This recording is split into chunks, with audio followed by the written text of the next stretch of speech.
I'm Jean Lebel, and I'm the president of IDRC, and it's a pleasure to welcome you this morning. And it's a pleasure for me also to thank UNICEF and WHO for co-hosting this event with us. It's also my privilege to provide special thanks to the United Nations Statistics Division of the UN Population Fund, the UN Population Division, and the World Bank, who were member, along with UNICEF and the WHO, of the Technical Steering Committee, as Montasser mentioned earlier. And I want to thank also the Vital Strategy, the World Bank, UNICEF, the country offices, in particular from Ethiopia, Mozambique, and Tanzania, for your support and your sponsorship of the event. And we are not taking this lightly, being the host with our partner of this event, because simply we think that CRVS are crucial, and we have taught this for a long time. We are also quite excited to have the opportunity to do this with Global Affairs, and we'll hear from Chris Mcclelland shortly. IDRC is part of the Global Affairs family. We have our own mandate, our own modus operandi, our own purpose. But what we do with Global Affairs is critical. Often it's through the work of IDRC and the financial support of Global Affairs that we're able to turn research into policy for Canada, but also for other countries. So this morning, you know, the fact that we're together over here, Chris and I, reflects not only that the senior level we are collaborating and partnering together, but our staff also are working hard together in order to make sure that these research and these data coming out of CRVS are used appropriately, whether in Canada or abroad, in order to inform the best public policy possible. We know that these systems facilitate access to information and expertise. They include standards, tools, data, and best practices in the world. It's being done here. It's done in the regions where we're present, as well as you, and everywhere in the world. This is why I believe it is so important to emphasize that this issue of the CRVS, I'm sorry not to say ESSEC in French, I thought there's enough acronyms like this. In French, you know, there's only 26 letters in the alphabet, so that's enough. So all of us together, we have a challenge in front of us. Points on why we think it's important. First, we know that these systems are critical to good governance, but effort to improve them are fragmented. Second, we know that CRVS system contribute to global development priority, which includes progress, monitoring, and reporting, and we know that is critical at this time. And third, those systems contribute also to our own Canadian international development priorities. They are critical to implementing the Canada Feminist International Assistance Policy that was released last June. Let me touch on each of these points. First, you know, we know that these systems, and you know it better than I do, in fact, that they are chronically weak in many low and middle income countries, but that their reason for hope and there's improvement. Yesterday, Josie from Philippines was giving illustration of the work that is taking place in the Philippines in terms of improving those systems. So it's not a case of no hope. It's a case where there's a lot of work that has been going on, but maybe there's more work that needs to go on through a coordinated manner. And that means that, you know, there's out there some standalone system, but there's need to be a little bit of effort in terms of coordinating how we can gather this information on the civil registry, the health information, and to connect this to produce vital statistics. The second thing I mentioned, the monitoring. We are in a time of sustainable development objective until 2030, and we know that the main challenges there were first put that on paper to have 17 objectives with 180 or some targets. So we have to implement that program. That's quite a challenge. And to that, you have to add the fact that we need to show some progress, and we have to go beyond the simple accounting exercise. Dealing with.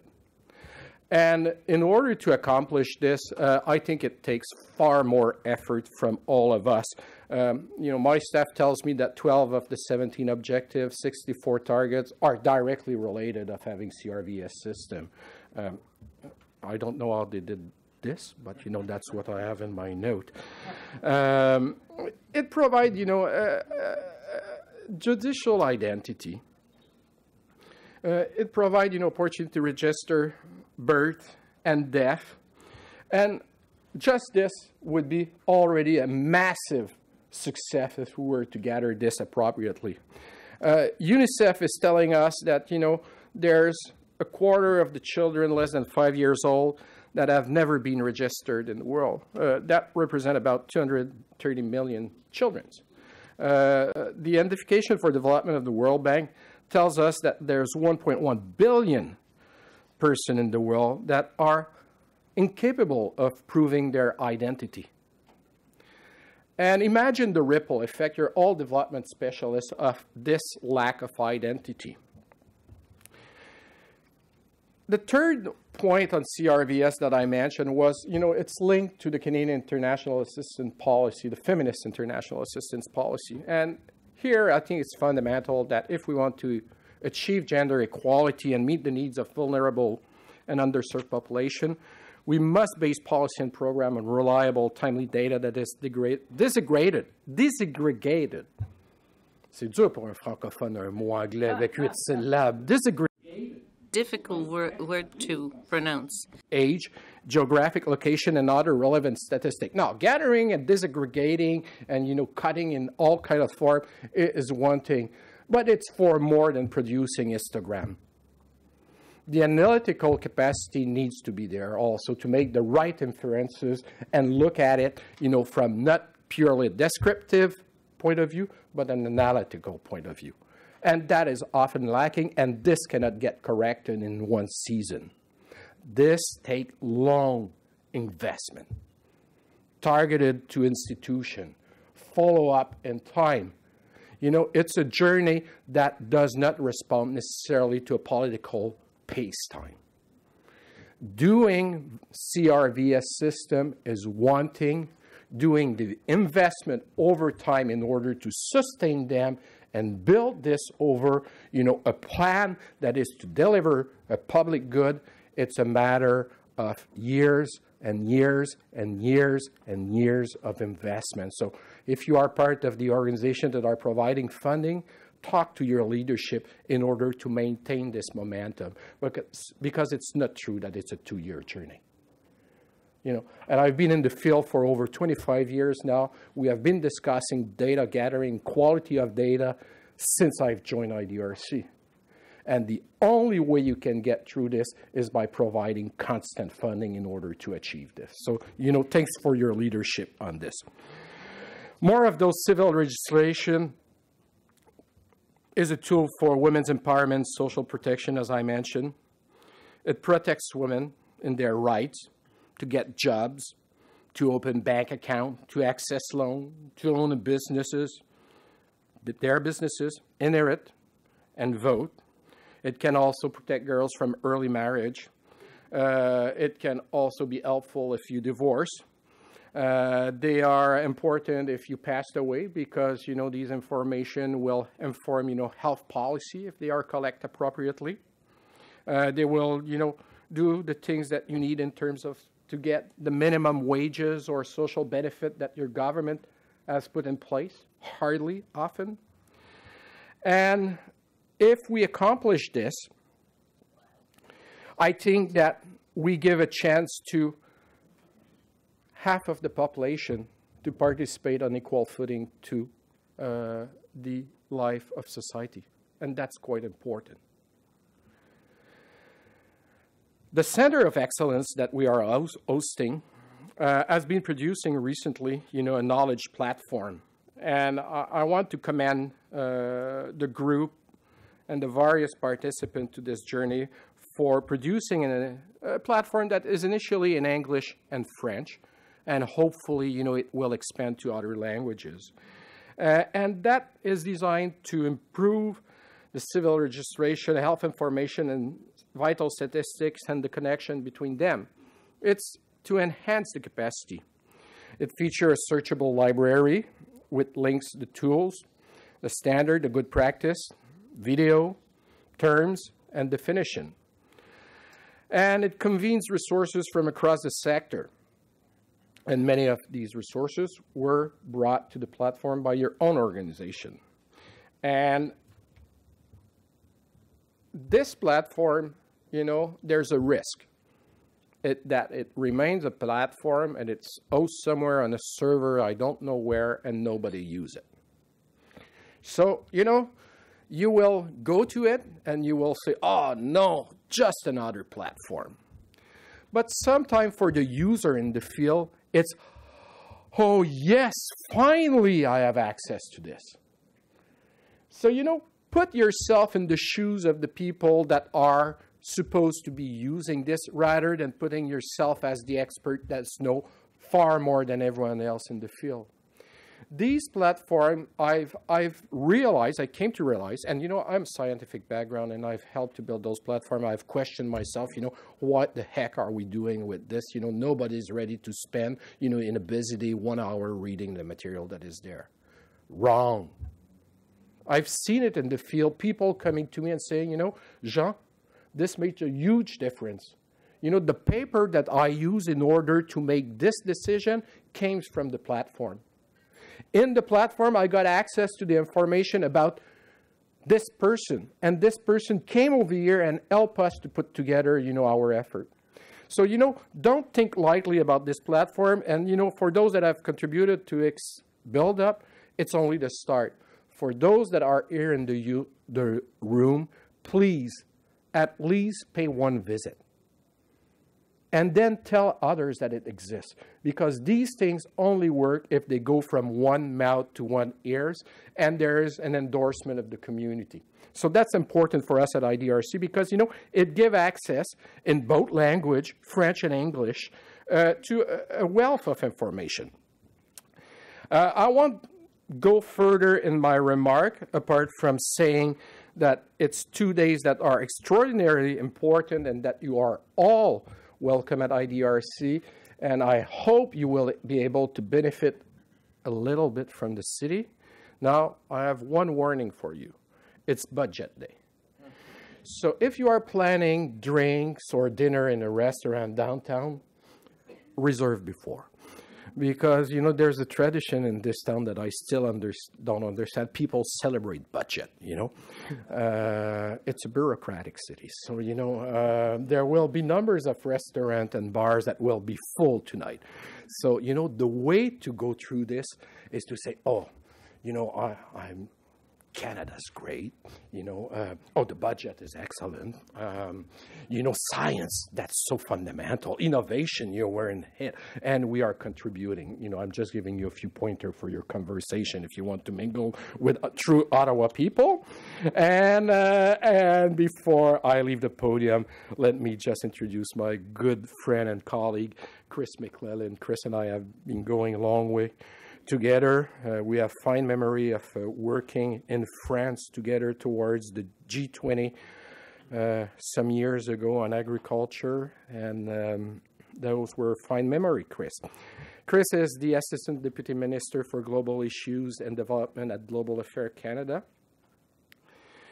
He leads Canada development assistance effort through multilateral and global partner, humanitarian assistance, and priority policy themes such as the empowerment of women and girls, health, education, and green economic growth. Geez, your portfolio has expanded, Chris, He has held a number of senior positions with the Government of Canada, including Assistant Secretary, Priority and Planning Secretariat at the Privy Council Office, and as leader of the team that organized the 2014 Saving Every Women, Every Child Summit. All the PhD for from Western University, specialized in constitutional development and international human rights. He is also a Fulbright scholar, you know, and he is a good friend of me and IDRC. So Chris, please come to the podium and give us your talk. Thank you very much, everyone. Merci beaucoup.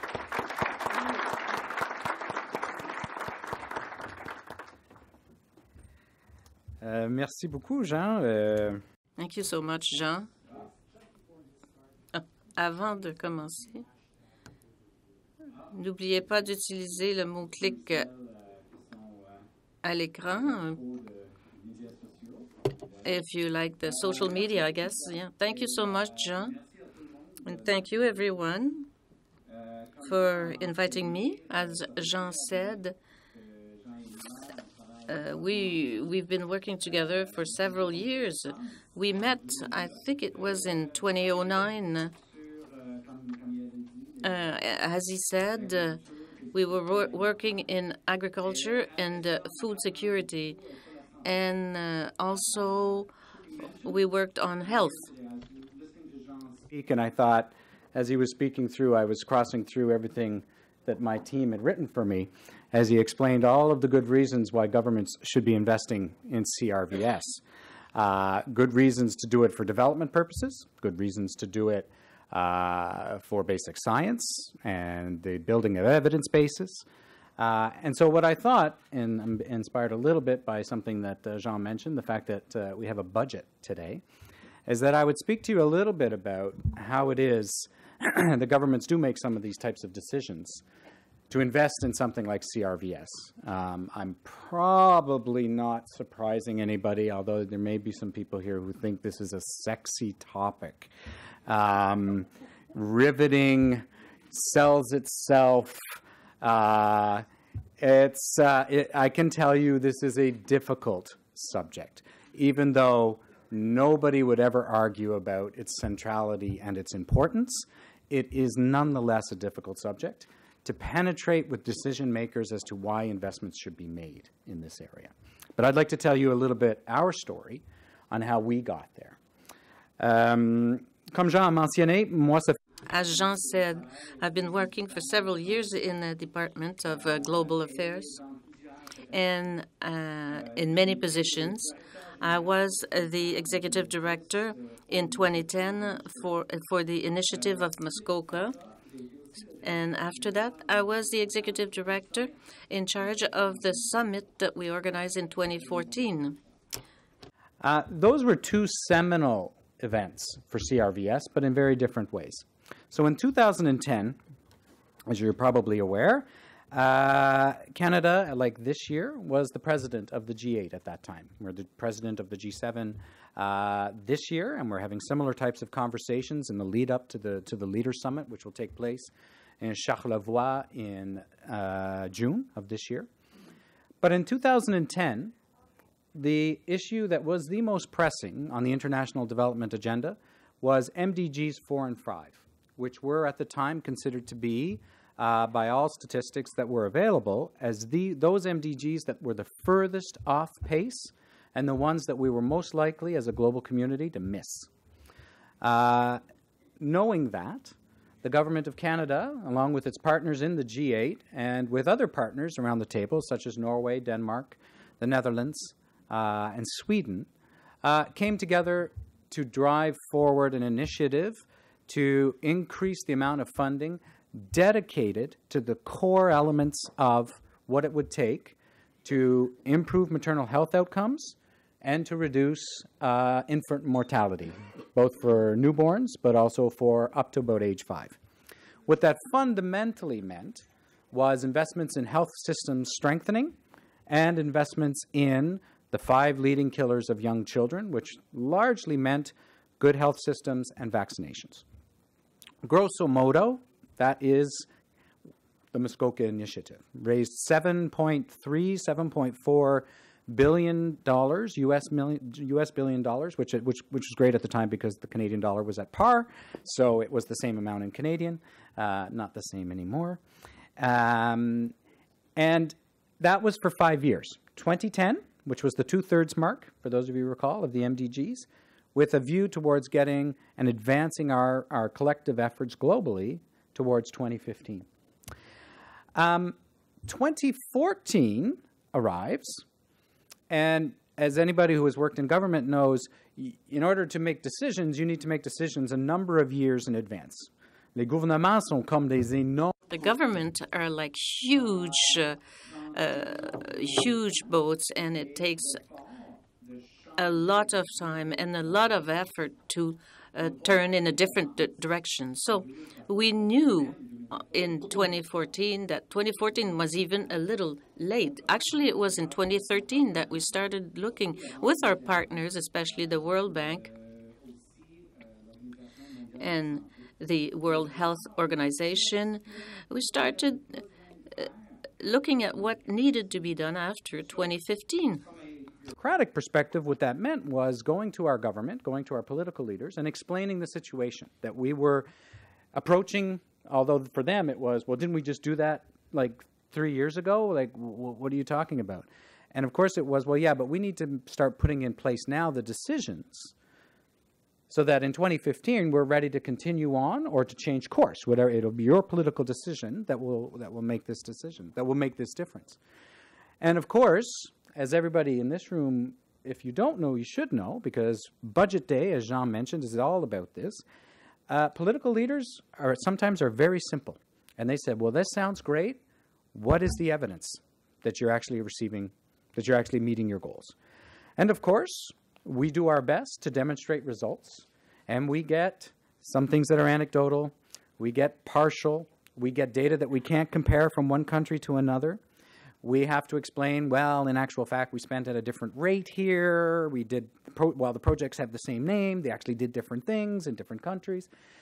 It became very apparent very quickly that in many circumstances, we did not have the denominator, i.e., how many people are we talking about in the country to know if we're actually advancing or making progress. You can tell us exactly how many children you vaccinated, but are you increasing the trend? Are you flatlining? Are you falling behind?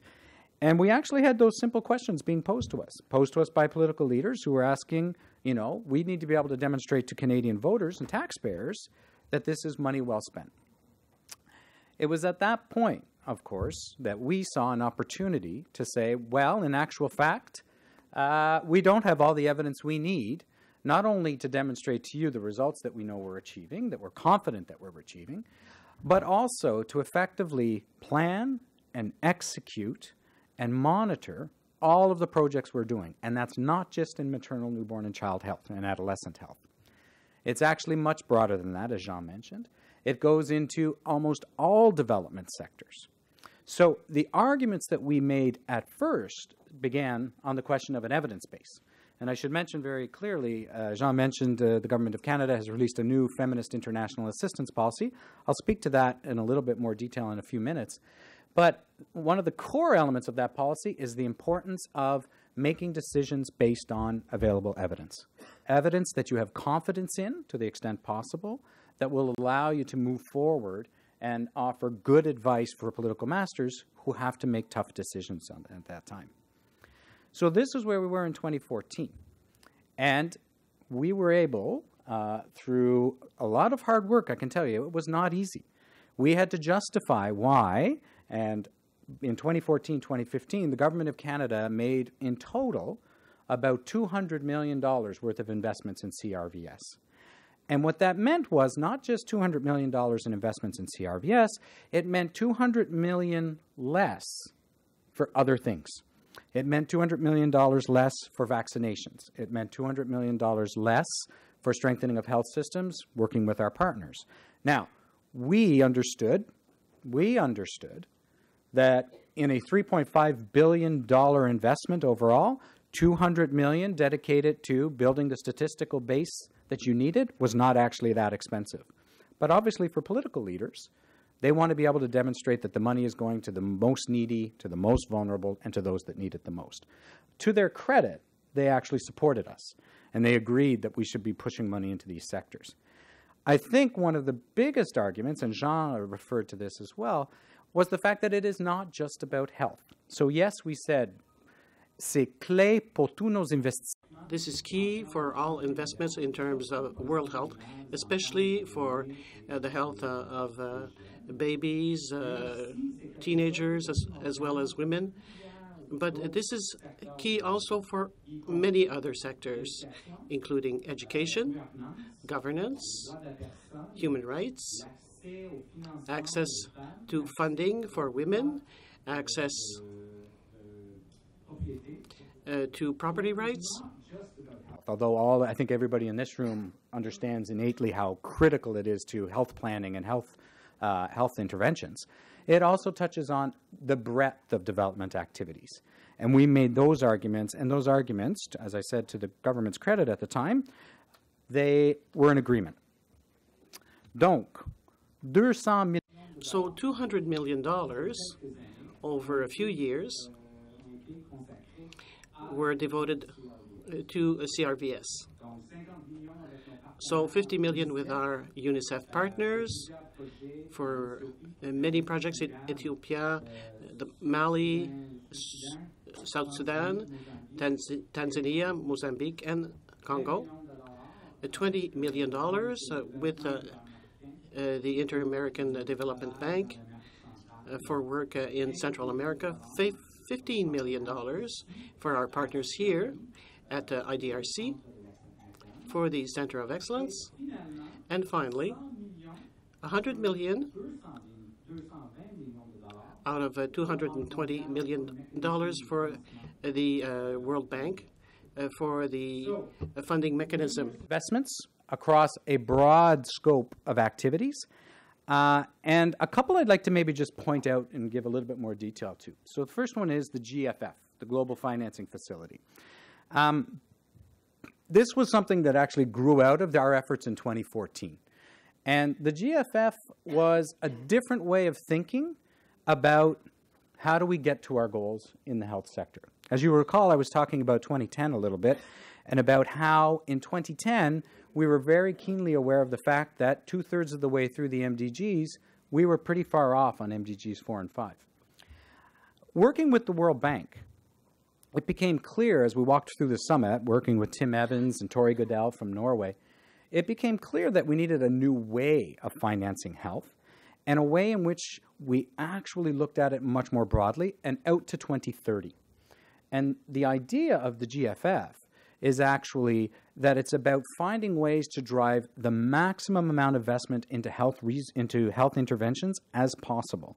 So what it was is, it's at its very core, it's the creation of a fund at the World Bank that is available to developing countries on conditions.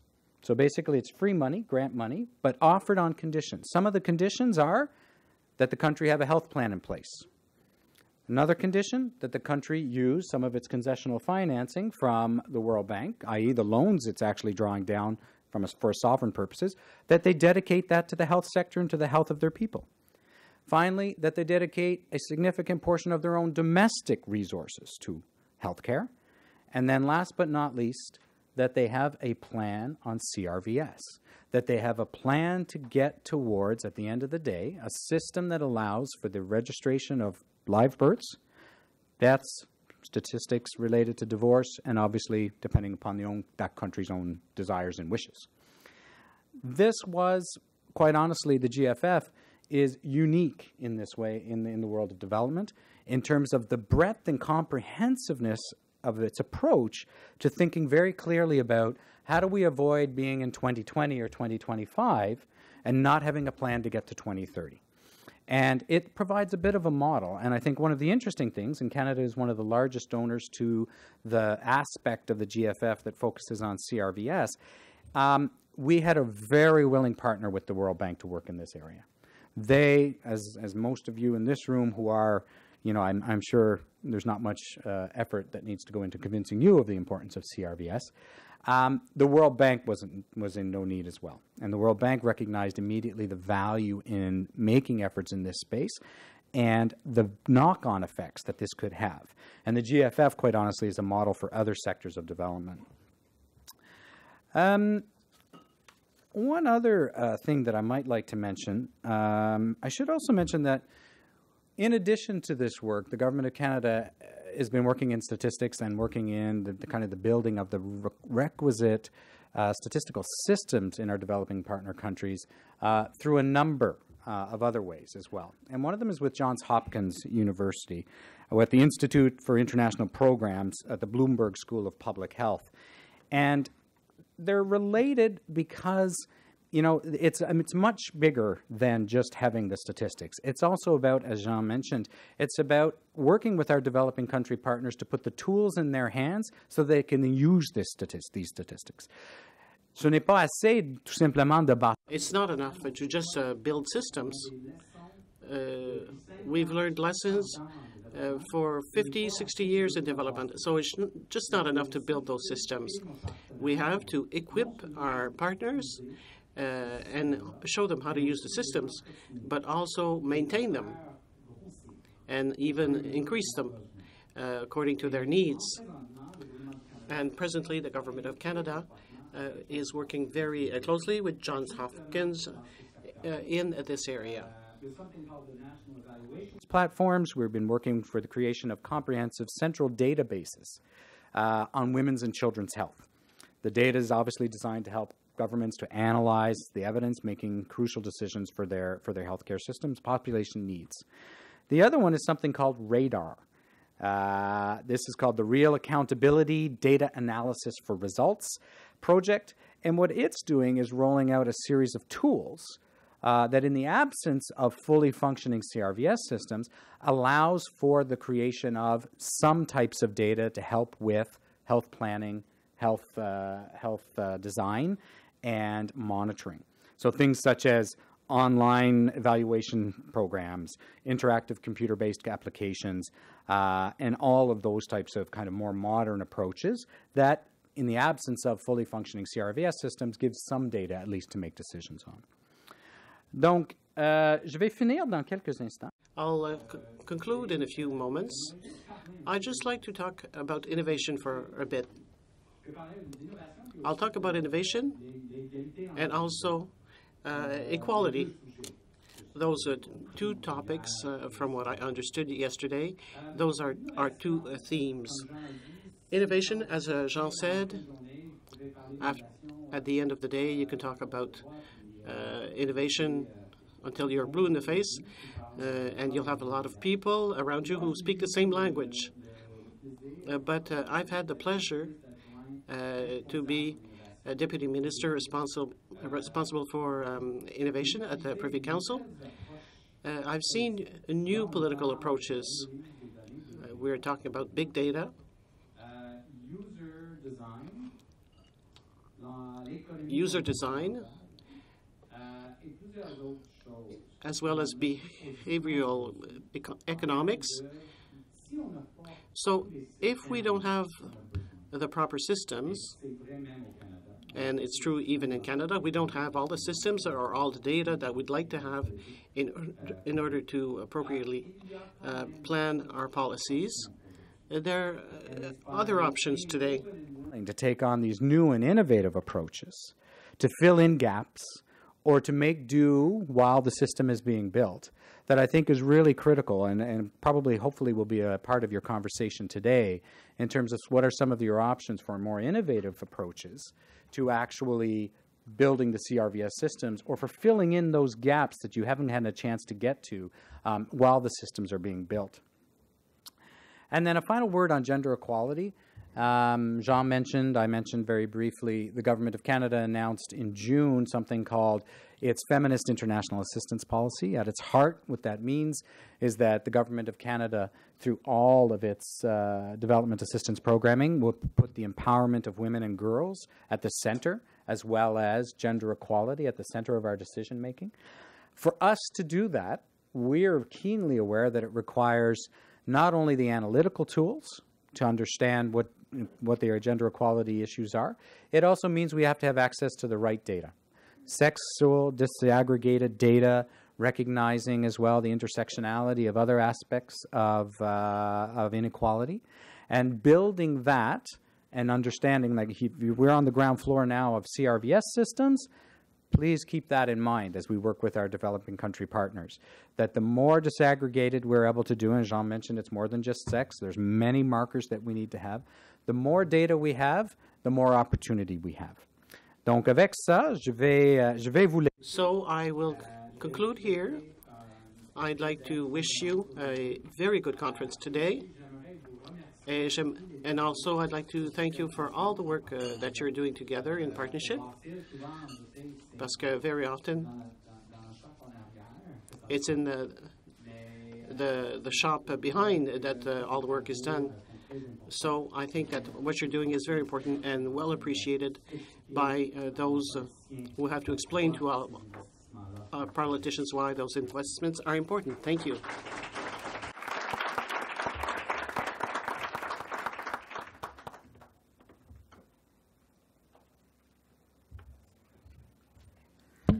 Thank you very much, Chris, for this very rich presentation. It's probably going to be the most watched presentation on the webcast for repeat, so thank you very much. I have just a couple of small housekeeping before we hand to Peter to moderate the next session. As Jean said, we're hoping you're going to be active on social media while you're here. The hashtags are here, CRVS 2030 or ASEC 2030 in French. We also have, we would like to hear to have your opinions on record. We have a video booth here outside on the right, where you can have, if you spare 60 seconds of your time, you can ask a very specific question very quickly and give us your wisdom, share your wisdom, which will be recorded and then shared with others in the future on CRVS, obviously. We have our hosts your hosts from the Center of Excellence are in the back of the room around with name tags that say host in green. So please, if you have any questions or special requests, please speak to one of them. Now, without further ado, I want to introduce Peter Taylor, who is going to be moderating the next the rest of the session with our distinguished guests. Peter Taylor is the acting director for IDRC's Inclusive Economies program. He leads a multidisciplinary team that strengthens policy research capacity in developing countries on issues of economic policy, governance, and health systems. Peter has more than 30 years of experience in international development, including positions at the Institute of Development Studies in the UK, Helvetas, Vietnam, University of Reading, UK, and the Department of Secondary Education in Botswana. Peter holds a PhD and MSc and an MSc in Agriculture Education from the University of Reading, UK. Please welcome Peter to moderate the next session. Thanks. Good morning, bienvenue à CDI, and welcome. Welcome to IDRC. Here, and I must start by thanking all of you for making time to come to Ottawa, particularly in February, for such an important topic and such an important area of discussion. Particularly extend my thanks to a very distinguished group of panelists, and I think we've had two really excellent opening sets of remarks from Jean and also from Chris. So I'm not going to speak again and to take more time, because I know the people you really want to hear are those colleagues who are sitting along here beside me. I just say that this session specifically is entitled CRVS Systems to Achieve the 2030 Agenda. And I think it's been framed deliberately as a broad topic because it's a way of opening 2 days of what will be very detailed discussions, many of which will be on a very technical level, but also helping to really advance the agenda. And I think in this session, we have an opportunity to hear two types of experience. One is really from the global level, from some of the international groups and work which is happening, which is really helping to direct and promote and catalyze the emergence of CRVS systems globally. And we're also going to hear some national experiences talking about how these are actually playing out in national contexts. And I think that's really good, because the whole point about Agenda 2030, it's a universal agenda. Following this meeting, I'm going to Geneva, I'm going to Nairobi. In each of those countries, and here in Ottawa in Canada, there clearly is a need for really strong systems for CRVS. It's true for all. It's a universal agenda. If we're talking about leaving no one behind, that is true in all countries, including here in Canada. And I know that when we hear about the Canadian experience, we're going to hear some perceptions on that as well. And that's really important for us to help to direct and to inspire, I think, the conversations which are going to take place for the rest of this 2 days. So I did, in passing with some of the speakers that I interacted with yesterday and this morning, I was encouraging them to be provocative and to inspire us and to really promote a rich discussion. So I'm not going to take more time now because we really want to hear from them. What I would like to do is just briefly introduce all of our speakers, and then I'm going to ask them to come up one by one and in 10 minutes to share their views. So I'm going to introduce them in the order in which they'll be speaking. So I'll begin with Srdjan Mrkic, who's the Chief of Demographic Statistics in the United Nations Statistics Division in New York. He manages the technical work and implementation of the international program for accelerating the improvement of vital statistics and civil registration systems. He leads the revision of the UN principles and recommendations for a vital statistics system, and is editor-in-chief of a series of complementary CRVS handbooks. A lawyer and statistician, he has a multi-decade experience in managing demographic and social statistics programs at both national and international level. Secondly, John Grove is the director of the Department of Information, Evidence and Research in the World Health Organization, joining in September 2017. And before joining WHO, he was the deputy director at the Bill and Melinda Gates Foundation, responsible for the investment portfolio on evidence and research, setting strategy, and guiding health analytics. He's previously worked at the US Centers for Disease Control and Prevention in roles in Tanzania, Zambia, and Cote d'Ivoire. He holds a PhD in Health Services Research, a Master's in Applied Anthropology, and a Bachelor's in International Relations. Thirdly, Haishan is the Director of World Bank's Development Data Group, overseeing its global development monitoring and open data initiatives and global statistical programs. She also leads the development and implementation of the bank's development data agenda. She's been an active leader in the global statistical community, having served on the UN Secretary-General's Independent Expert Advisory Group on the Data Revolution for Sustainable Development. And she's counsel of ISI. She holds a PhD in demography from Princeton University and a BA in economics from Peking University. Fourthly, our fourth speaker will be Alexandre Yomo, is the first general manager of Cameroon's National Civil Status Registration Office, BUNEC, appointed by presidential decree on September the 28th, 2015. Prior to this, he was Director of Political Affairs at the Ministry of Territorial Administration and Decentralization. He monitored the implementation of Cameroon's Civil Status Rehabilitation Program from 2010 to 2017, and he's participated in various international symposiums and conferences on civil status issues. He coordinated the complementary evaluation of Cameroon's civil status system in 2016 and the development of the strategic plan for the rehabilitation of civil status in Cameroon in 2017. Fifthly, Jaime Guta is the National Director of Registry and Notary in Mozambique. He has 20 years of professional experience on civil registration. He was previously the Director of Criminal Registration in Maputo and holds his current post since 2016. He holds a Master in Marine Law and an Honours in Law. And I must say I was admiring his scarf earlier on as well when we first met. And finally, welcome also to Anil Arora, who was appointed Chief Statistician of Canada in September 2016. Joining Statistics Canada in 1988, he became Director of Census Management Office in 2000 and became Director General responsible for the 2006 census. He's led significant transformational initiatives throughout his career and built strong partnerships spanning all levels of government, the private sector, and international organizations, including the UN and the OECD. In 2013, he was appointed Assistant Deputy Minister of Science and Policy Integration. He holds a Bachelor of Science as well as courses in Computing Science and Management, including a graduate certificate in Advanced Public Sector Management. So welcome to our panelists. I think, given that was such a long introduction, I'll just encourage you to give them a round of applause to welcome them before we start. So, without further ado, let me welcome Srdjan Mrkic to come and share your thoughts. Thank you. And there is a... Thank you very much.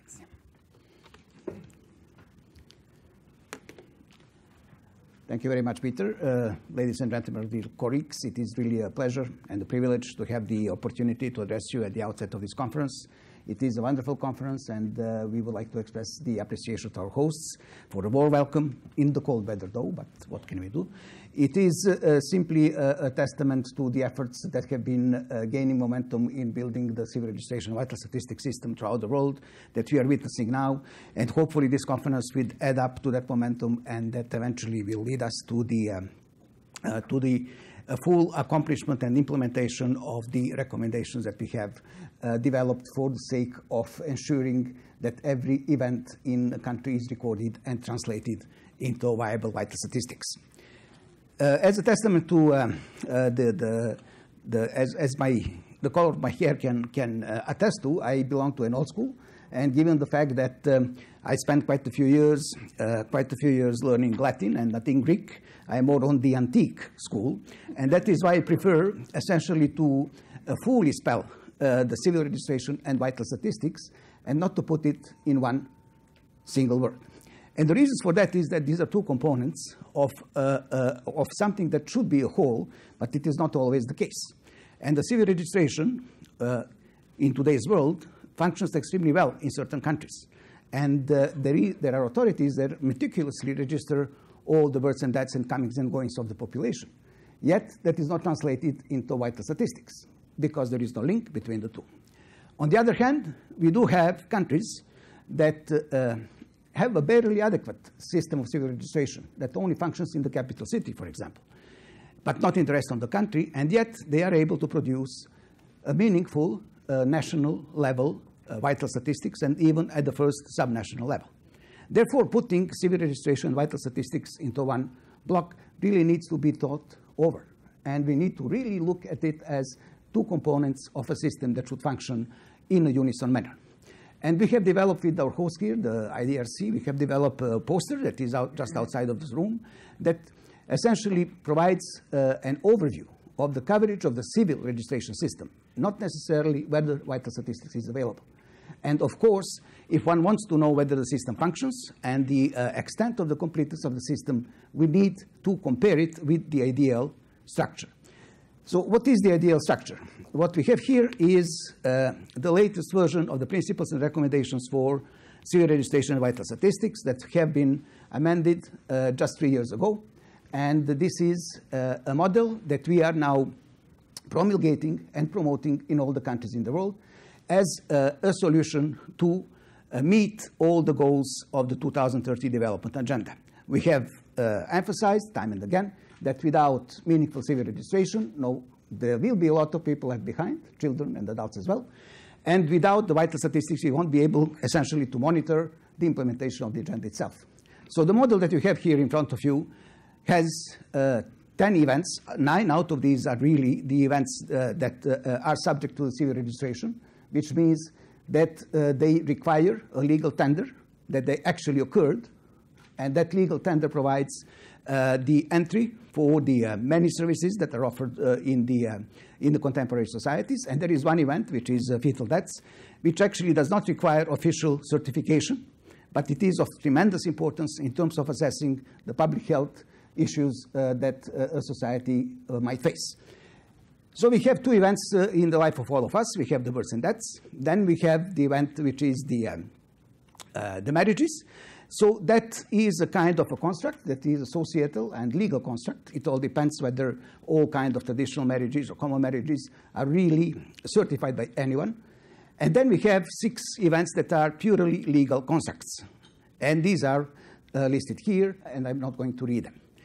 So those are the events that what United Nations says need to be registered. So for each event that occurred in a country, there needs to be a certificate that justifies and explains that it was issued. And the model here has many participants. We have the health sector, and the health sector is tremendously important because we do hope that all the births will happen in the health institutions shortly, and we do expect most of the death also to happen in those institutions. So as informants, the health sector is indispensable, and so is it from the point of view of the certification of the underlying causes of death.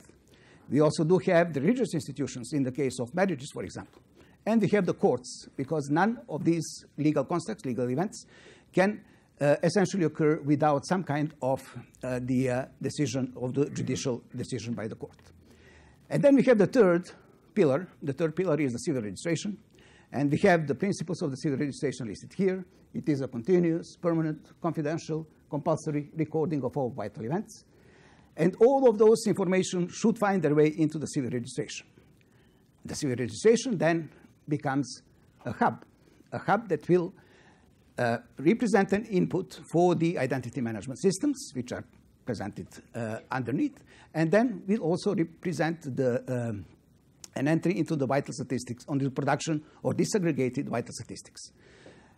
Let me emphasize the point that no goal, no 2030 agenda goals might be actually measured if we do not have small area statistics. And the only way we can get small area vital statistics is if we draw them from civil registration. If we don't have functioning civil registration, we won't have small area vital statistics. And then finally, the vital statistics. We have the principles of vital statistics here, also presented. And the vital statistics has other sources, complementary sources that have the advantage of complementing the data that are coming from the civil registration system. And this is essentially the model that United Nations now expects each country to follow. And in order to promote this model in the past 3 years, we have joined forces with our partners, with our sister organizations, with UNFPA, with UNICEF, with WHO, with regional institutions like the Asian Development Bank, the African Development Bank, the Organization of American States, for example.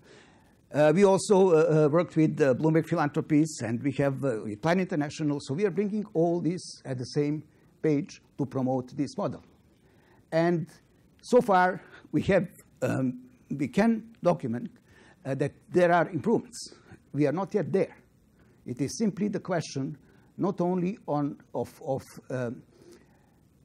mastering enough resources, but it is the question of setting up a government service, which what civil registration is, and setting it in such a way that it services the population in an adequate manner. Now, of course, one would ask, where is the innovation here? This is a system. Well, the innovation comes with the 21st century, so the system looks like this right now.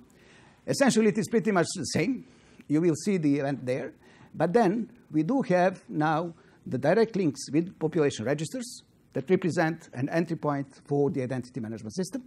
So that means that by the registration of birth through the population register, then the ID management agency will take over and make sure that every single registered person gets issued a proper identity document with all the biometrics involved.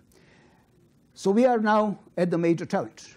Can this system be successfully implemented in each country by 2030? And this is why we are off the point that one organization cannot do it alone.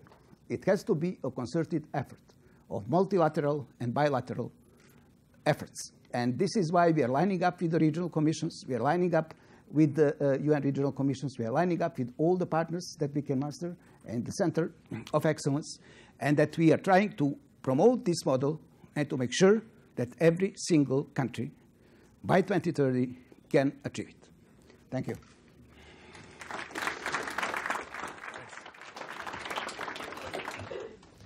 Many thanks, Srdjan. And you've already thrown a significant challenge to us as to how can this really move forward to 2030. So I think we are going to be looking for inspiration and creativity from this group. John, let me invite you now to come up.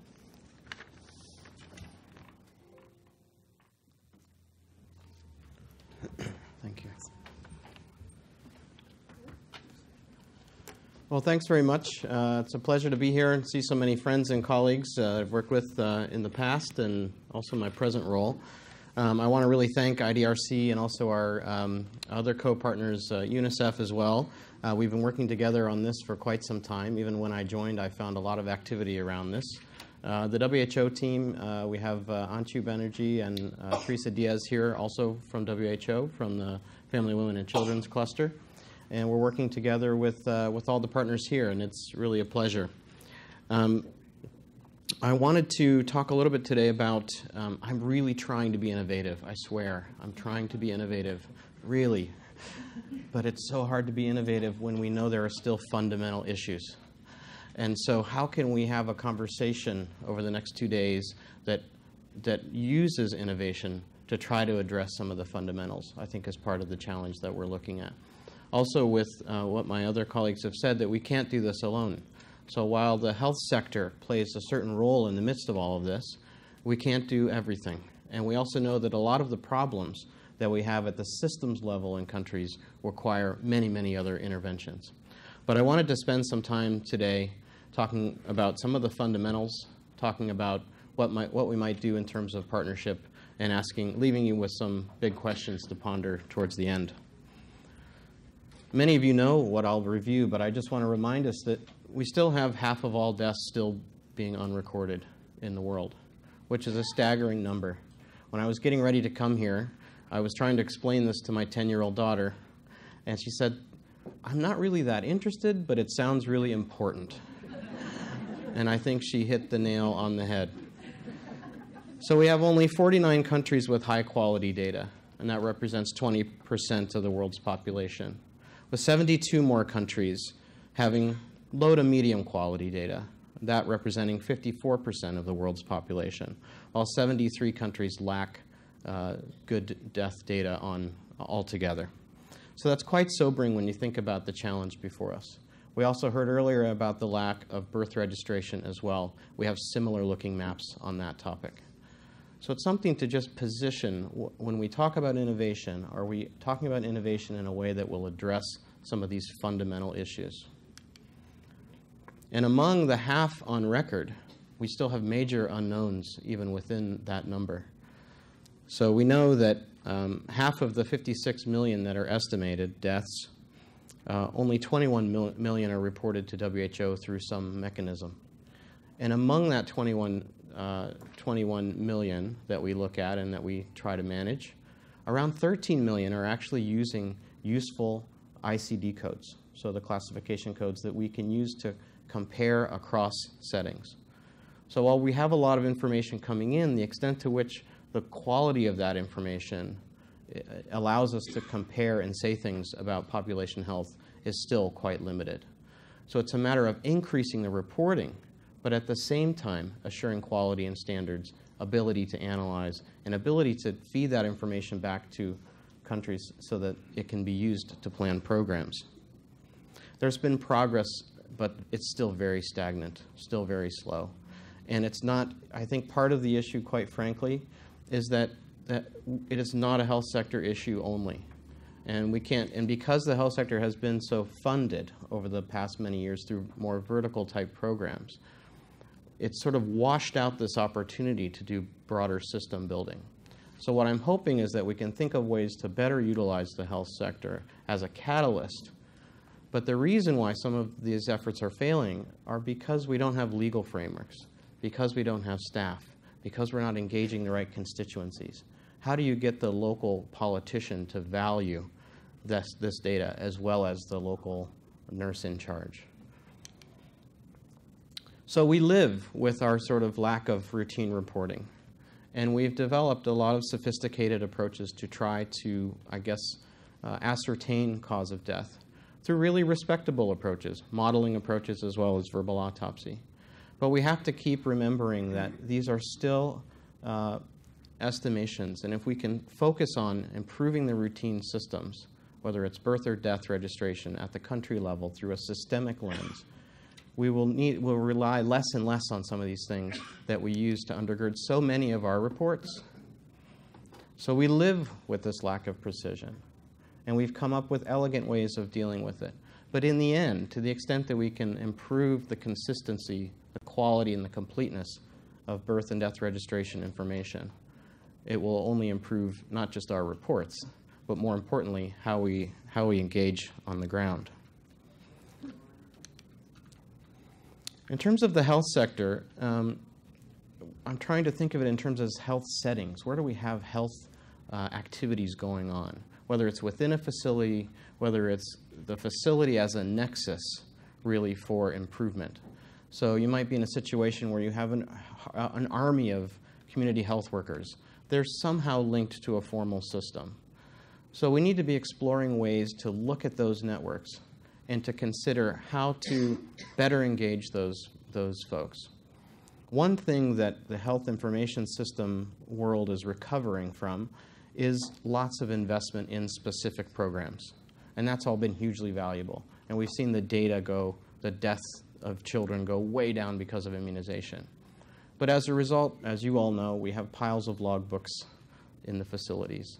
We have programs doing different things that aren't connected to each other. And so we need to look across the different health program types and to see what can we identify as things that will enable better reporting for CRVS. So obviously the vital events that occur within facilities can be recorded. But how can we better capitalize on the long-term patient monitoring that's been invested in HIV, for example?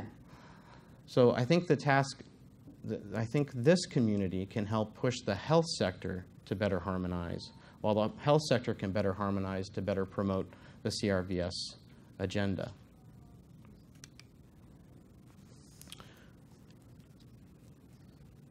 We have an opportunity, I think, in the next short while, and it has to do with the SDGs. It was already mentioned that 12 out of the 17 SDGs require good CRVS data, and there are other pieces of the SDGs that also require good CRVS data.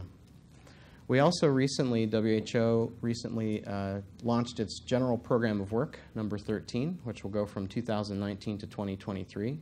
It's on the WHO website. It was approved by the Executive Board in January.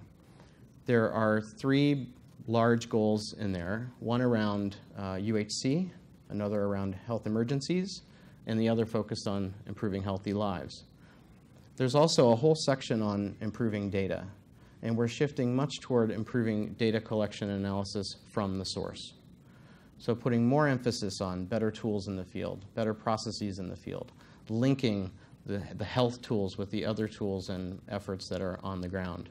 And even within UHC, there's a whole agenda around improving health information systems through partnering, through better tools.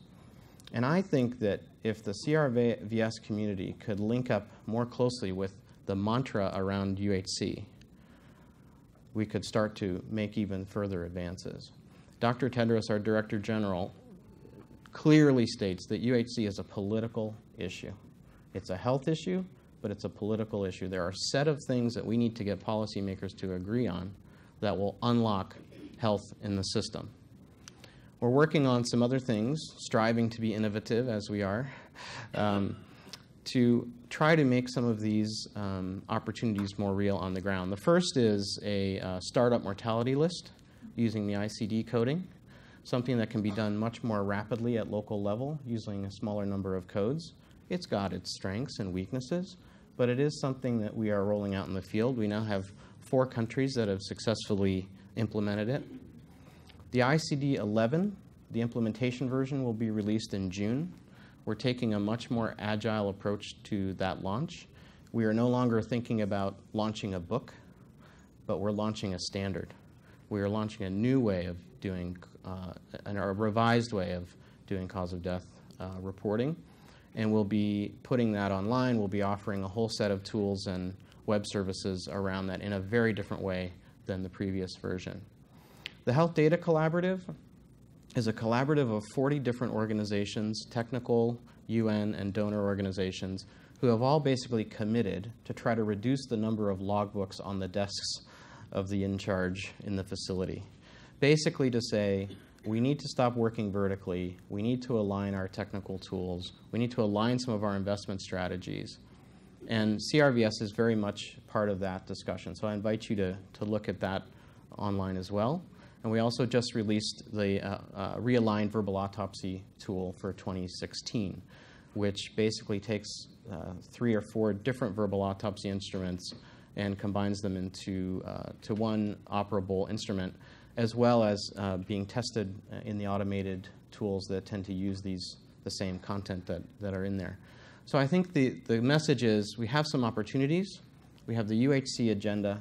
We have the SDG arguments.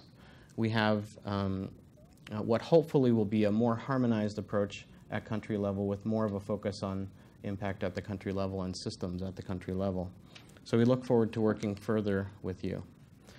But my questions, I guess, are around, that's all great and from a health perspective, but how do we actually innovate?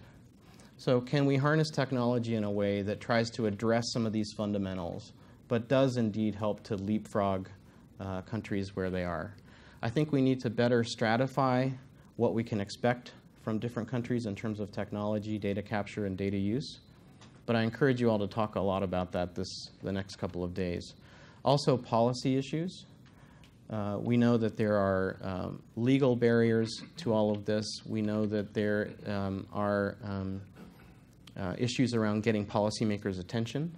So I think we need, as well as the technology, as well as the tools, and as well as being good epidemiologists and health practitioners, we need to really be thinking about reaching across to the policymaker as well. And I think my last point is to say that, like my daughter said, it doesn't sound that exciting, but it sounds really important. How do we make it exciting? We need to be better advocates on this. To go in and bowl people over with 4 letters does not work. But to go in to talk to people and say, look, half of your deaths are not recorded in this particular setting. What are we going to do about it? Or to point that out to the policymaker that there are, or even to donors and other partners, that if we were to tackle effectively a couple of key bottlenecks in the system, unique identifiers, birth registration, death registration, stillbirth, a couple of other really key things, if we were to put forth an agenda that focused on a small set of things, not that they're not big challenges, but if we're able to communicate a few of those things very effectively, I think we would be able to get much more interest and support in the issue. So it's a long-term game. It's not something we can fix easily. I think we also need to be sure not to verticalize and reify CRVS in its own corner. I think we have to be continually reaching out across sectors in a multi-sectoral approach. And I hope that the next couple of days we'll have an opportunity to talk about all of these issues in a very systemic and multi-sectoral way. So thank you. Thank you. Many thanks, John. And I think that's a good reminder that you made right at the beginning, that there are fundamentals which still need to be addressed, but how can we use innovations to try to drive some progress towards those? I also note the point you made about the political will. That was a significant feature of the event that took place yesterday, looking at gender within CRVS, and I think there's no doubt that political commitment is hugely important. So I'm sure you're already thinking about your advocacy points and strategies, which will be, I'm sure, informing the rest of those 2 days. We've had now 2 presentations which come from a more global perspective, and now we'll take a third. So Haishan, if I could welcome you to give yours. Thanks. Thanks a lot. At the end of yesterday's discussion, we got to know each other, and you said be provocative in your 10 minutes. So let me give it a try. But before I do so, I feel really compelled to share with you a very short video, since we are talking about how to harness this basic system to achieve the 2030 agenda. So if you may, indulge me. Yes, please. If it's working. If not, we can just move on. We can? Okay, great. No, first of all, let me just really thank all of you, and it's really a pleasure to join you. And I really enjoyed the keynote speech by the Canadian government. I wish, indeed, there are more such enlightened government in the world so that we really will tackle this fundamental issue in a different way. I apologize for the delay. Anyway, yesterday we talked about gender and CRVS, and we also talked about how to...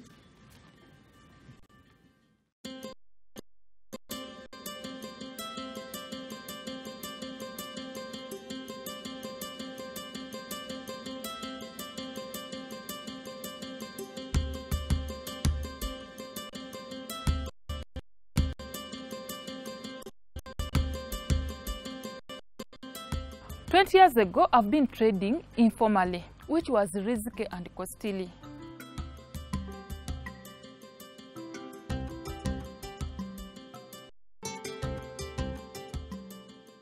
Before, everybody was supposed to use a passport, which was costly, and the process of getting it was long. It was not easy crossing the border.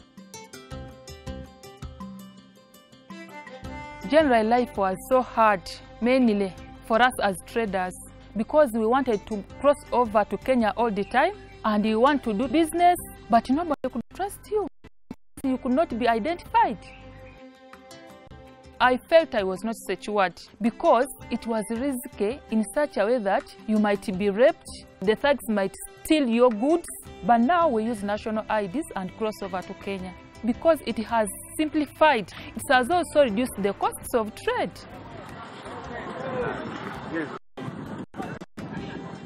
The NIRA card, it has helped me to open up a bank account, to improve on the volume and the value of my goods. It simplified the time and costs of trade for me. With my national ID, I've been able to send goods to Rwanda, Tanzania, sometimes even Juba, Sudan, because I attach the national ID to the goods.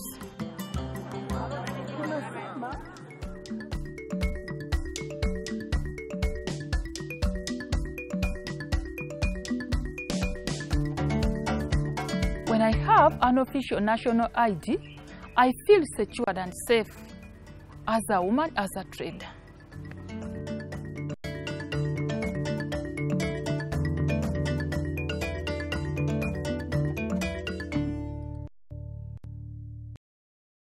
Appreciate the potential. And yesterday we talked about gender and CRVS, and today I see perhaps there are half women in this audience, so I'm really, really happy to be among you. Because you said be provocative, and that got me thinking. And I went back to the original concept note of this event and really begin to fundamentally appreciate what the SDG has recognized. That is, we really need to build innovative and sustainable CRVS systems that should be integrated with health and national ID systems, which are powerful drivers for more inclusive economies and a broad range of future development benefit, and at the same time producing critical data and statistics. So I really feel that with all this fundamental understanding, where we are, that's the question I'm asking myself. And I have been involved in promoting improvement of CRVS for almost 10 years. And I really see the progress, the change. But at the same time, if I don't admit, I feel that I'm coming here with very mixed feeling, I will be lying.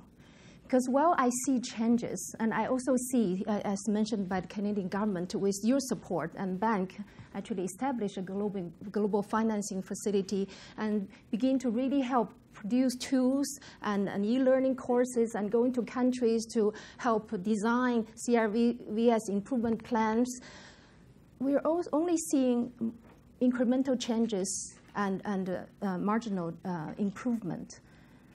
At the same time, over this past 10 years, we also know not only our political commitment to change has increased through the SDG agenda, we also know technology has changed so much that we don't have the little phone I used to communicate with you when we're organizing the ministerial meeting in Asia Pacific. Now we all have smartphones, and we have shared economy through those apps, and we have people talking about AIs, and we have chatbots helping to guide people through accessing better health services. But where we are with some of the fundamentals, we say we still struggle with to improve.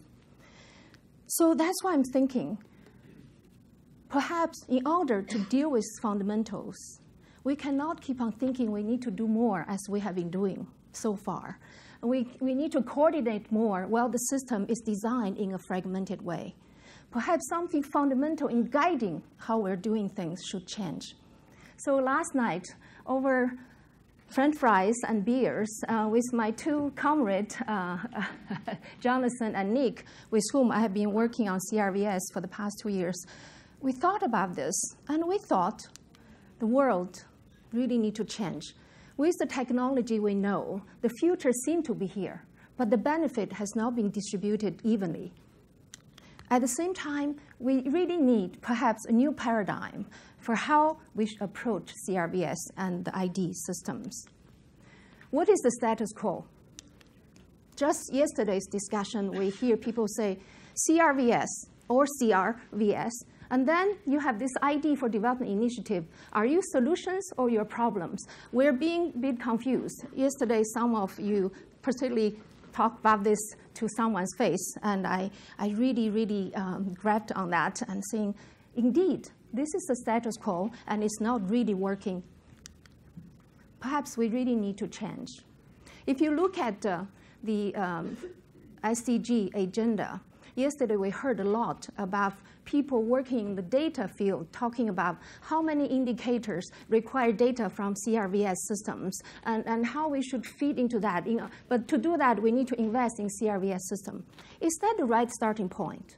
But actually, in our mind, the whole fundamental SDG agenda is about how we give people their identity, their dignity, their opportunity, so they will live a better world, better life, and the world will become better in a peaceful, sustainable development. So we place identity, the recognition of people, each individual from birth through their life events, in the center of this thinking. And in order to do that, we need functioning systems, functioning government administrative systems that will not only recognize those civil vital events, but also provide them the identification and documents so that they can really use their identity to pursue and access opportunities. And what is the broader context we're in today? That is, the world is moving into digital society and digital economy that provided that fundamental technological solutions that we can leverage for in order to build our system in a fundamentally different way. And if we do have such system, we will see all those benefits we're seeking to achieve through the SDG 2030 agenda, from social protection to financial inclusion to digital development, to education and health, and so on and so forth. And at the same time, we will be able to generate the reliable, timely, vital statistics and much, much more through connected, integrated systems, which will allow us to have interoperability of the data that will be generated through all those processes. So this is what we're thinking as a way to provoke you, and not that this is a thought-through, matured thinking, but we want to put this forward to the mind of people. But this also meant we cannot just talk about among ourselves. We need to build that business case. You are talking about we need to do better advocacy. We need to convince policy makers. But if we let politicians, decision makers, private sectors facing this system and this model, they will all see not only the human rights guarantee, not only the opportunity and basic services we can provide to people, not only the efficient public administration systems, but economic opportunities. I think they will be more interested, and they will think this is a more interesting topic, rather than us only approaching this from a data perspective and trying to convince them for that they need to invest. And we will, in that way, break the political economy and the deadlock we have been again and again facing. So I just want to end here without saying too much, is that we need to go beyond the converted. We need to go beyond thinking about how do we continue just while we're building a system as we envisioned it a long time ago, and while we're trying to produce the tools to make do, while we're trying to hope this system will be built, we need to fundamentally think differently in this new age, digital economy and digital society, and that offered us a lot more opportunities. So with that, thank you very much.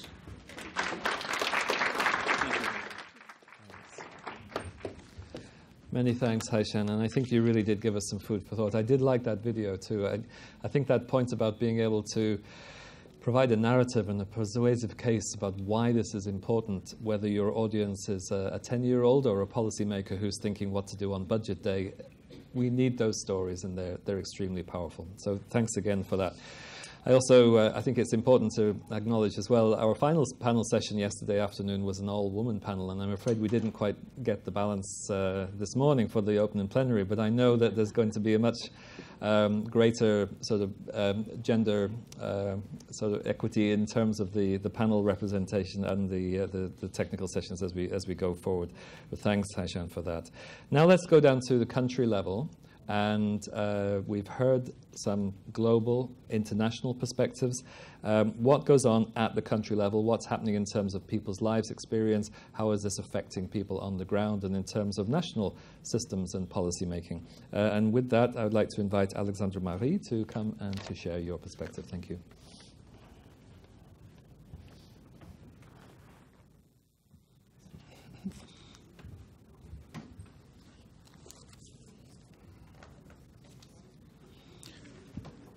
Je vous remercie, Monsieur le... Thank you very much, Mr. Moderator.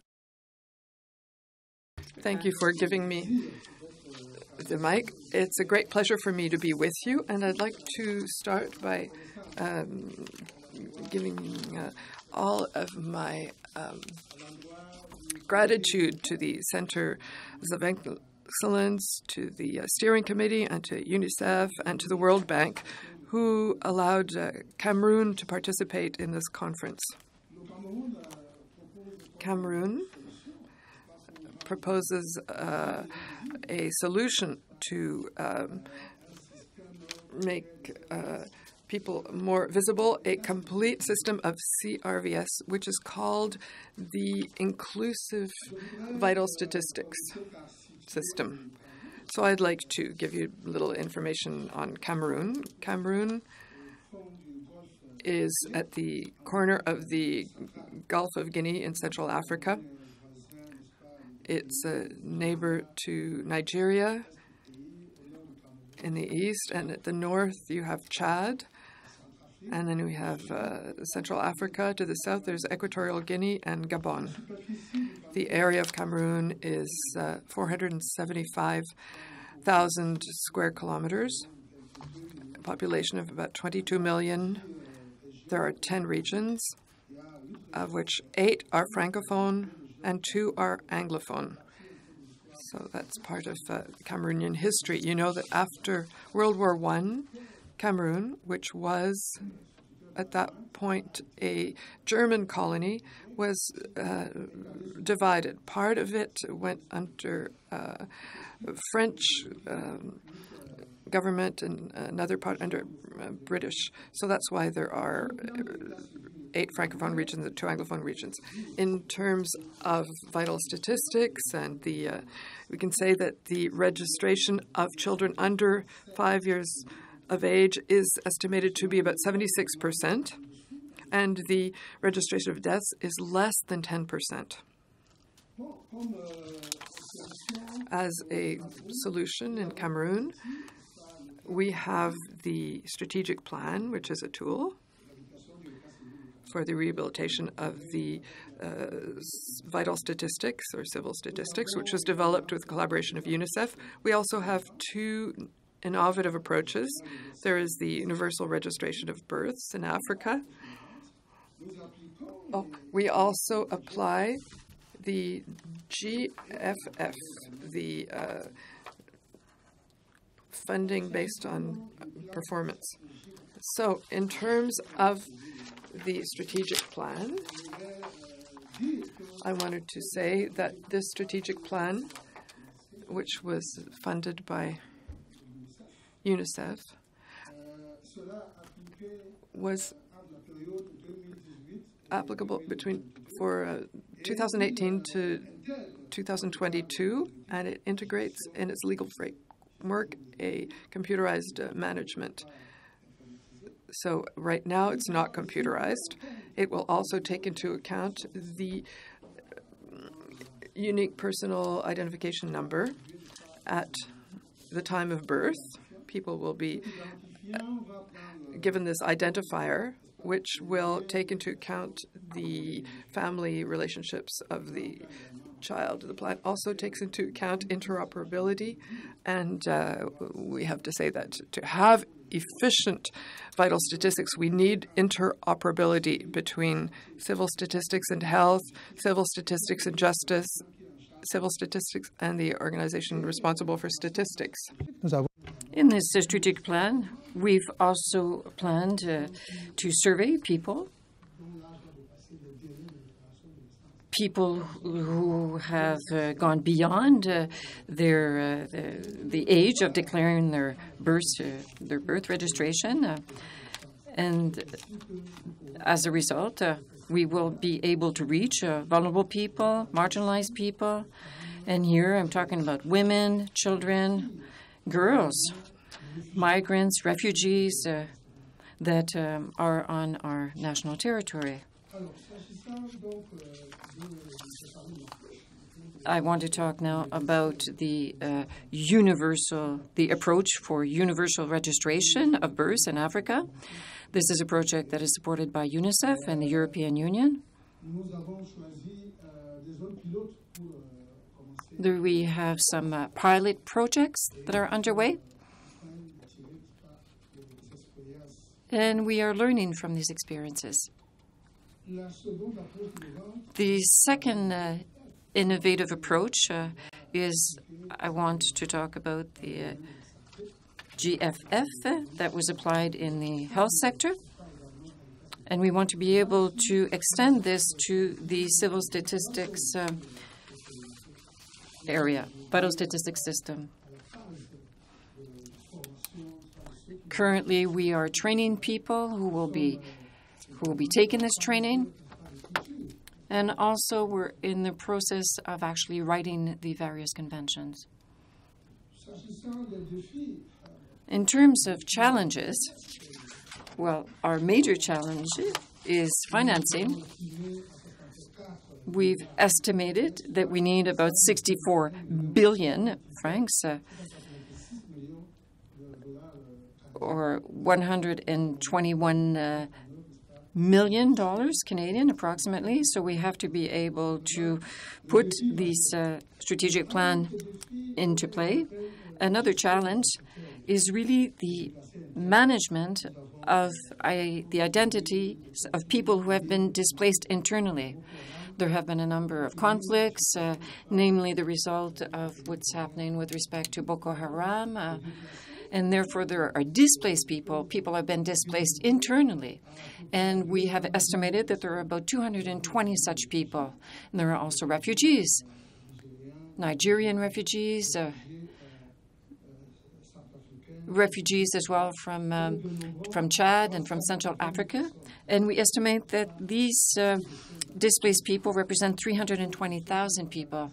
So therefore, those who don't have a birth certificate will need to have one, and we have to be able to provide an identification to these people.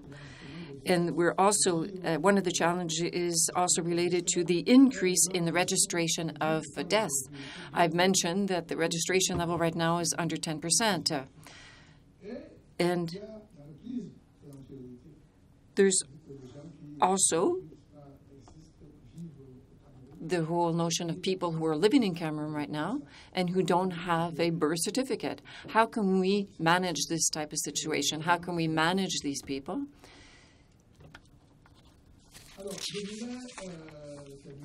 So in closing, I wanted to be able to provide a map, a functional map of our targets in Cameroon.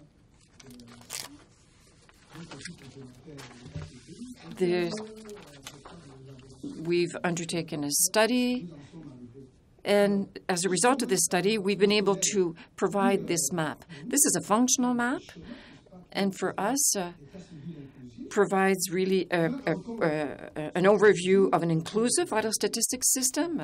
I also spoke about interoperability and the interoperability between vital statistics and health and the legal system, and also just to be able to have statistics in order to be able to develop inclusive policies.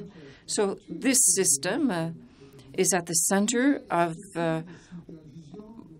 the system that I am managing. So this system, this map also indicates the benefits of the structure, the vital statistics structure that our country has right now. So if you look at the map, for example, the Department of Finance has to be able to have information on vital statistics in order to be able to manage. There are three departments that are in charge of education, the Department of Education, of Higher Education, and also of high school. So they also need information in order to be able to manage the students who attend these facilities. There's also the Department of Social Affairs in Cameroon. This department is responsible for taking on the responsibility of children who have been found, who need social assistance. And there's also the Department of the Public Service. And this department is responsible for managing public sector workers. So, of course, we need vital statistics to be able to manage the careers of the people who work in this department. There's also the Department of Transportation. Here again, we need vital statistics to be able to manage various permits. So, for example, permits, driving licenses. And there's also the police in Cameroon. Is civil state is also quite important, but now the police is responsible for identity cards and for passports as well. So, of course, the Vital Statistics Organization should be able to provide data so that identity cards can be issued as well as passports.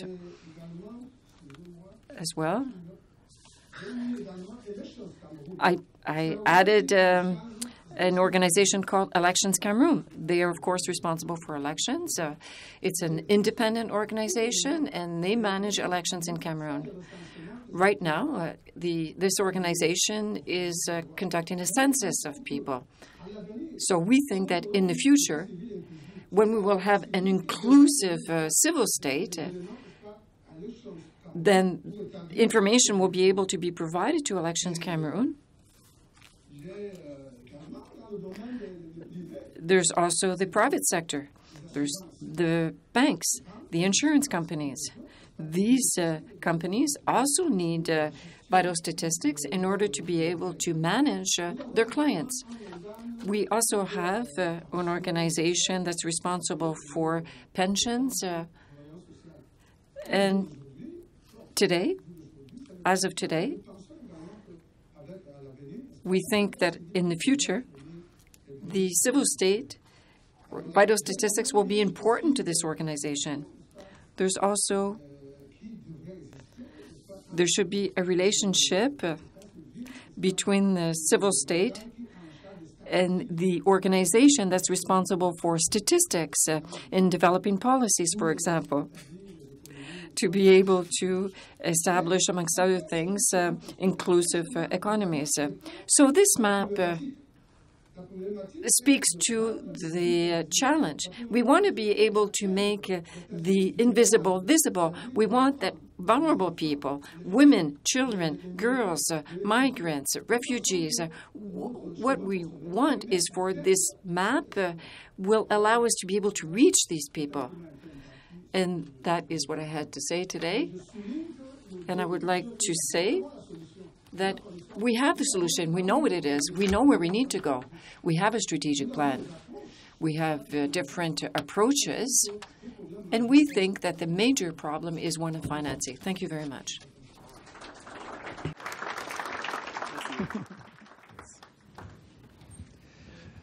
Many thanks indeed. And again, I think we're getting a sense of the challenge of both reaching out to numbers of people, but also in building the system. Many thanks for that. Jaime, if I can invite you to share your perspectives from Mozambique, please.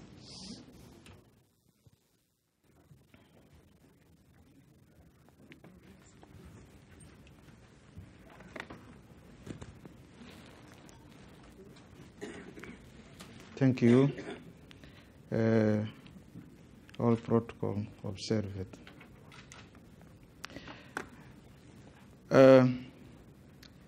480% of under 5 children registered, and the civil registered scored not in line with international standards, reviewed to be passed by Parliament in 2018. Interministerial group GTF, with all key line ministers' involvement, active in ensuring that the CRVS agenda is at the forefront. Strong donor relation, UNICEF and the WHO, and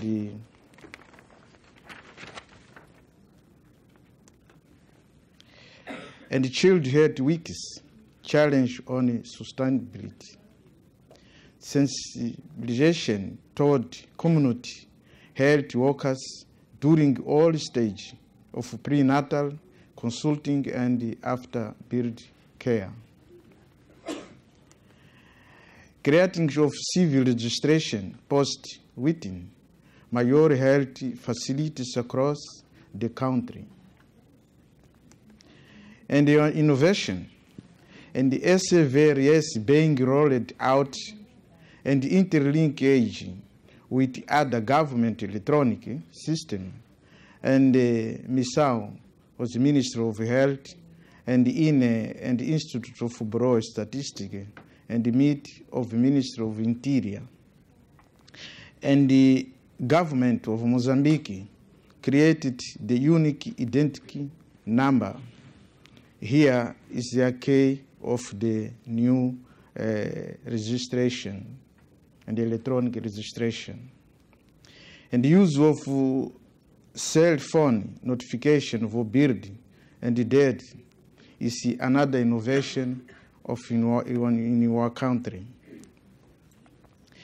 And my few presentation, thank you, but any question about your system of Mozambique, my colleagues UNICEF helped me the answer, because my barrier now was in language, in the another language like Russian, in the Spanish I speak very well. Thank you.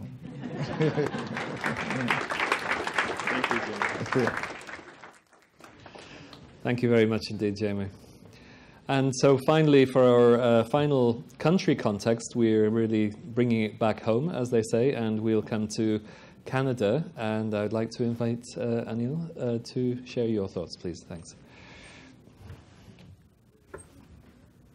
Thank you very much, Peter.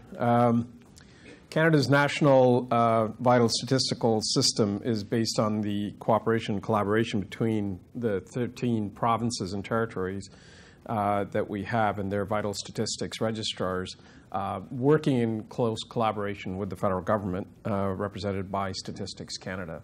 So civil registrations of births, deaths, stillbirths, and marriages are the responsibilities primarily that are vested with provinces and territories. And each provincial and territorial registrar operates under its own provincial or territorial Vital Statistics Act. The collection and dissemination of national vital statistics are the responsibility of Canada's Central Statistical Agency, that being Statistics Canada, which is legislated under the Statistics Act. Le système est gouverné par le Conseil de la statistique et l'État civil. Is governed by the Vital Statistics Organization, Law of Canada. It includes provincial and territorial registrars, as well as Statistics Canada. This organization is responsible for collecting and publishing national statistics. The registrars transmit by electronic medium these statistics, and this includes a number of variable statistics on births and on deaths and on stillbirths as well.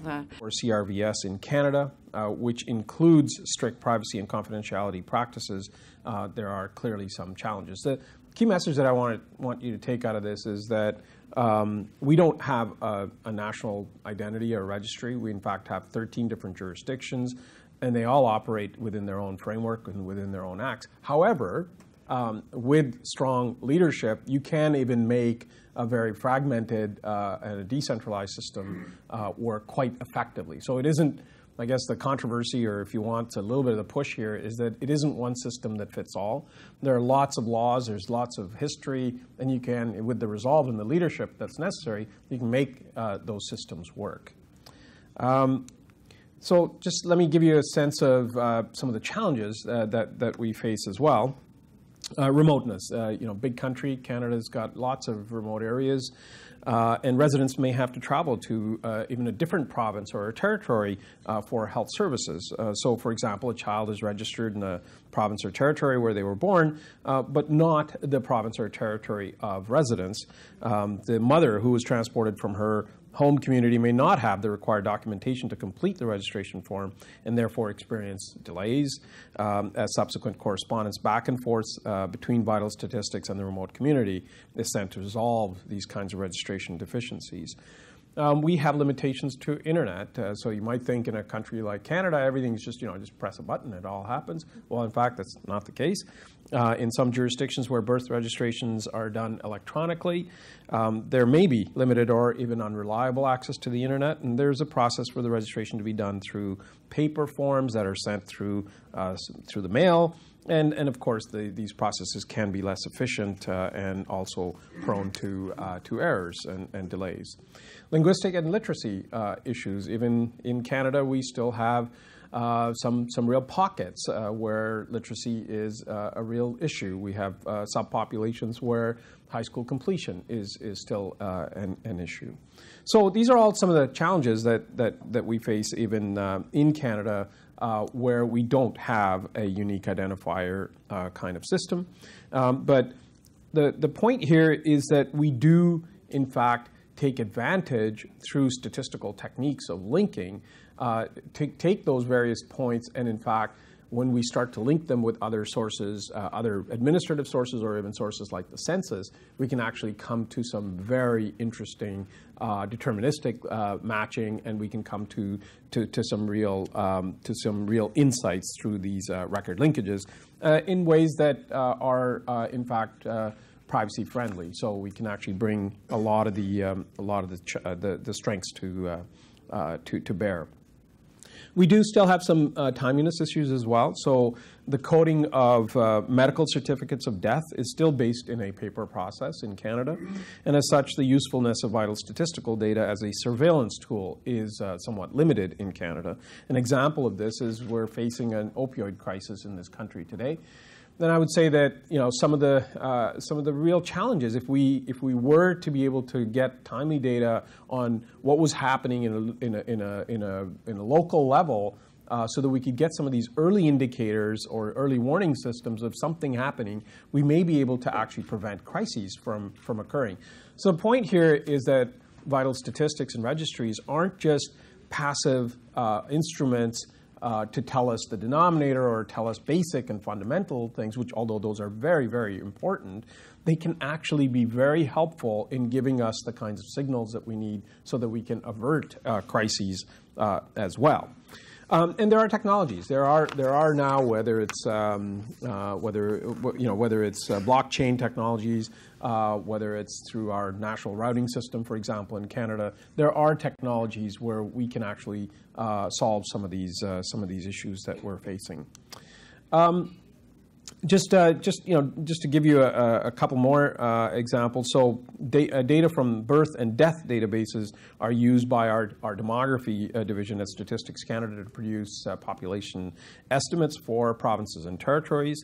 Les données sur les naissances sont Data on births are particularly important in order to be able to monitor health services throughout the country of young children, as well the death rates of young children, and also congenital anomalies, and also very low birth weights. Needs that actually drive the innovation. So I think we need to have demanding consumers. So whether it's the SDGs and the Agenda 2030, or whether we have some of our policy areas, that relationship and that collaboration and building a relationship where we have demanding clients actually is the kind of momentum and the force that you need for the innovation, regardless of the kind of system that you have. Look, I'll just leave you with a couple of others. The last point, which is that we take our leadership role as a statistical agency seriously, not just within Canada, but also on the international scale. And we're very proud to work with a number of countries, both bilaterally as well as multilaterally. And I applaud the work that many of you are doing on both those fronts, and we're very, very happy to partner with many of you in trying to see how we can make the system even stronger. Merci beaucoup.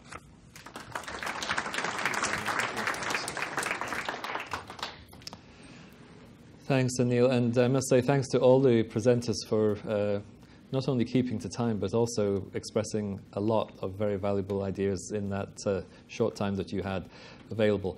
Now, speaking of time, we're hastening towards the coffee break, which I'm sure people are really thinking about. So my proposal, and I'll just look towards the organisers, I'll make a sort of semi-executive decision, rather than opening up at the floor at this point when there would only be really a couple of minutes to ask questions, I think we could move towards the coffee and to allow the ideas and the experiences that the speakers have presented to really start percolating, literally, speaking of coffee, and to inform the buzz during the break. From this, I know that we'll be going into technical sessions, and I think there are some really important issues that have been raised during this session, a lot around momentum. And I think, Haishan particularly, I think you really did respond to my request. And you gave that sense of urgency. We talk a lot about the first 1,000 days of the SDGs. I'm not sure if anybody has the exact number of where we are right now. It should be 700s, I'm guessing, somewhere in there. That's quite a bit of time has already gone, and it's moving fast. And looking at the context both in the global picture, for the systems that we aspire to develop, and at the national level about the people's lives that are absolutely being affected by this on a daily basis and at every moment. That sense of urgency is really important. We've also heard that there's that real balance needed to be innovative, but to be innovative as a way of driving the move towards ensuring that the fundamentals of these systems are in place. So there's a lot of big asks from our panelists here. I think this group of people, from what I know, really has the capacity to respond to those. And I really encourage you to take from as much as you can from what we've just heard from the panel. With that note, I think let me thank the panel very much indeed for sharing these thoughts to get us off to a really good start. Thank you very much indeed.